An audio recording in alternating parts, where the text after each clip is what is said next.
أكيد كل واحد فينا بتجي أفكار سلبية وبيصير معه إحباط وحتى اكتئاب من مشاكل الحياة، لكن مهم جدا أنك تثق برب العالمين أولا وبنفسك ثانيا. تثق أنه الجاي أحسن من اللي راح، أنه الحياة ما بتنتهي بفشل أو بتجربة مرة أو بعلاقة سيئة مريت فيها استنزفت طاقتك وحتى روحك.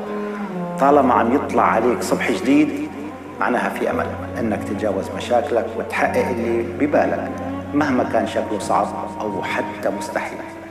ما حد قال إنه الحياة سهلة، ولكن الاستسلام للحزن والكآبة راح يخليها صعبة وصعبة كتير، بنفس الوقت ما راح تحل مشاكلك بالسلبية والدراما اللي بتتعامل فيها مع الحياة.